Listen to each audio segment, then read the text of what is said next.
Assalamualaikum warahmatullahi wabarakatuh. Jumpa lagi bersama saya Fajar Rohman Hariri di channel Dosen Deso.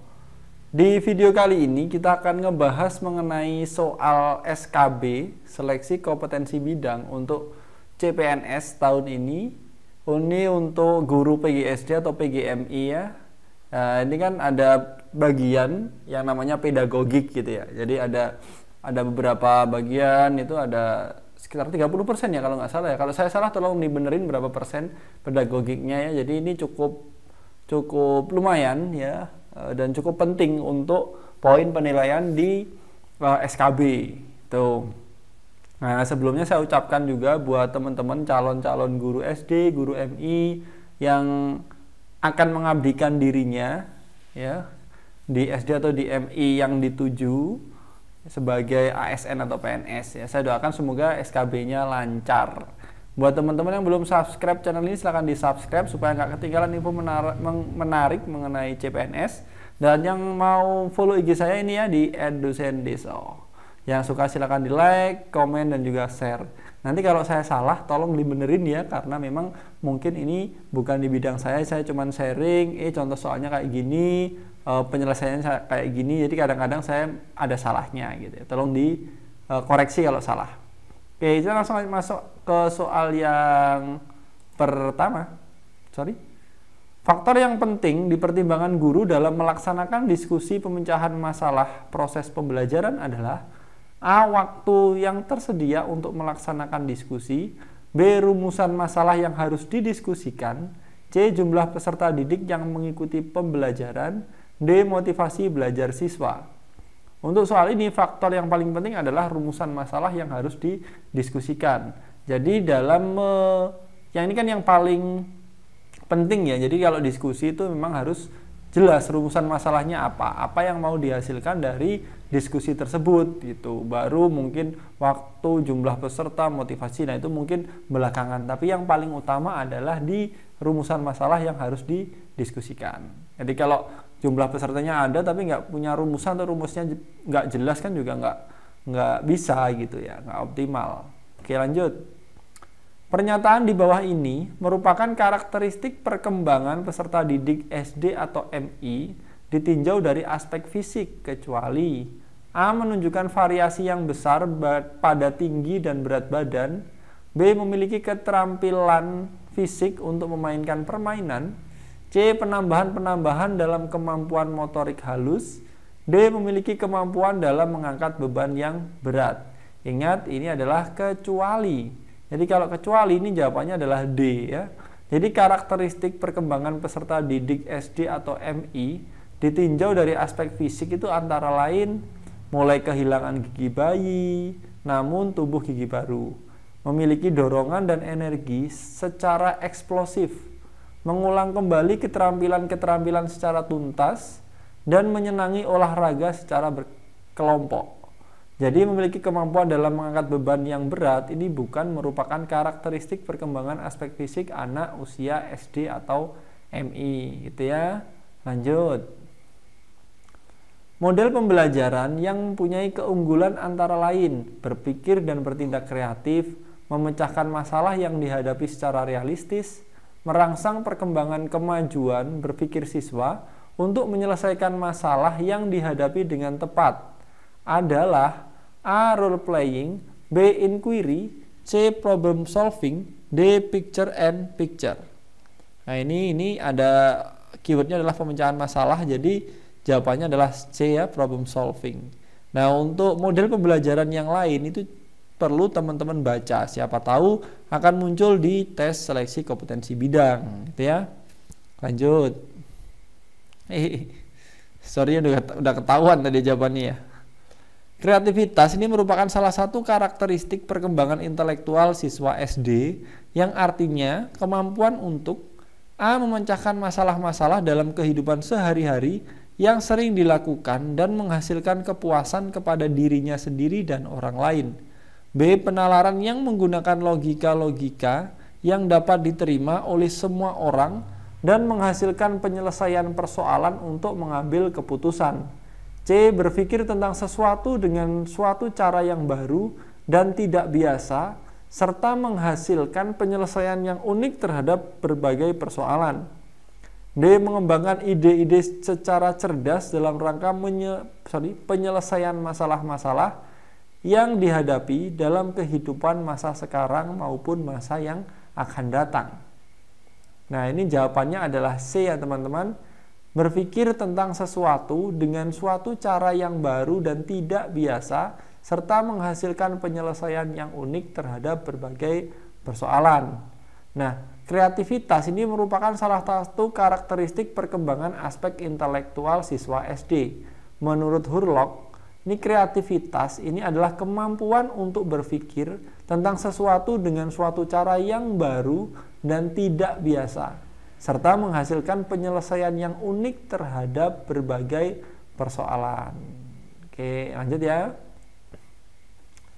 Berikut ini karakteristik anak berkesulitan belajar matematika yang sering dialami siswa usia sekolah dasar, kecuali A. Adanya gangguan hubungan keruangan, B. Kesulitan dalam bahasa dan membaca, C. Gangguan mengenal dan memahami simbol, D. Performance IQ lebih tinggi dari skor verbal IQ.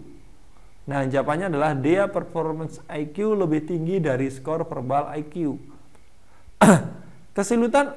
Kesulitan belajar matematika ini disebut juga diskalkulia.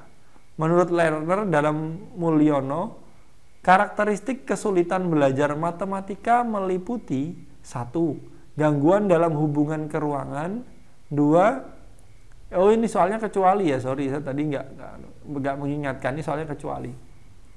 2. Abnormalitas persepsi visual, 3. Asosiasi visual motor, 4. Perseverasi, 5 ya. Kesulitan mengenal dan memahami simbol, 6. Gangguan penghayatan tubuh, 7. Kesulitan dalam bahasa dan membaca, dan performance IQ lebih rendah daripada skor verbal IQ. Nah, ini lebih tinggi sehingga jawabannya adalah D yang benar. Karena soalnya kecuali, jadi harus teliti ya kalau kecuali atau bukan gitu. Lanjut. Pernyataan di bawah ini yang merupakan karakteristik perkembangan peserta didik SD atau MI ditinjau dari aspek sosial adalah A. Mulai menyukai teman sebaya sesama jenis, B. Berperan serta dalam permainan logika, C. Menyukai teman sebaya lawan jenis, ini sesama jenis, D. Dapat bekerja dalam durasi waktu yang lama. Ingat, yang merupakan. Oke. Nah, ini yang merupakan karakteristik pengembangan sosial di efek sosial ini adalah A. Mulai menyukai teman sebaya sesama jenis.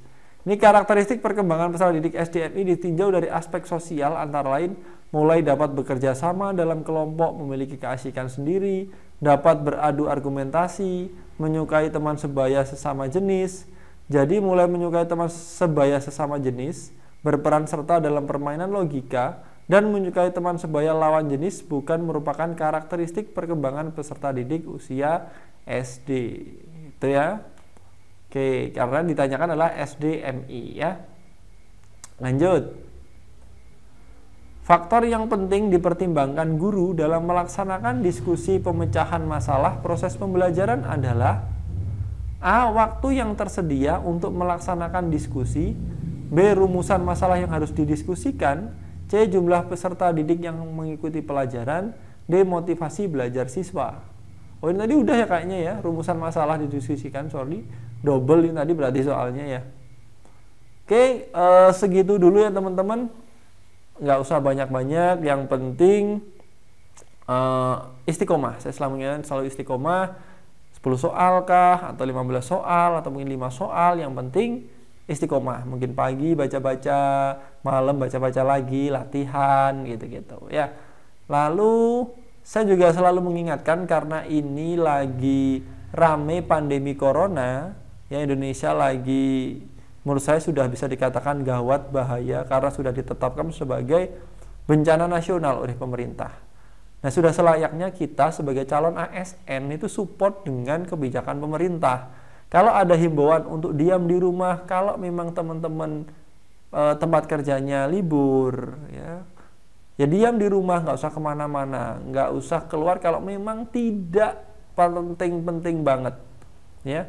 Tapi buat teman-teman yang memang harus terpaksa harus tetap keluar rumah, mungkin karena kerjaannya tidak libur, mungkin karena ada urusan lain apa, yang penting adalah teman-teman menjaga kebersihan, ya. Jaga himbauannya itu apa, physical distancing, yaitu diterapkan. Kalau misalkan habis keluar, balik ke rumah, sebelum megang anaknya, megang istrinya, belum makan, cuci tangan pakai sabun, kalau perlu bajunya diganti, ya, terus pakai masker. Lalu jangan suka memegang wajah, terutama di mata, hidung, dan juga mulut, apalagi kalau belum cuci tangan.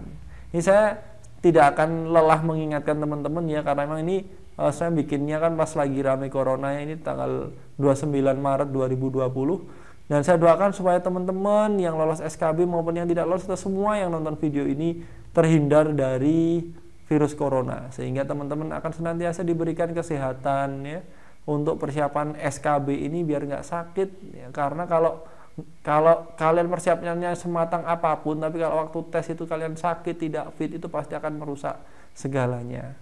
Dan terlebih lagi corona ini sangat berbahaya karena apa? Karena kita bisa menularkan ke orang lain, ya. Oke, yang suka silahkan di-share supaya banyak orang yang mendapatkan manfaat dari video ini. Yang belum subscribe silahkan di-subscribe supaya nggak ketinggalan info menarik mengenai CPNS. Saya Fajar Rahman Hariri. Wassalamualaikum warahmatullahi wabarakatuh. Bye-bye.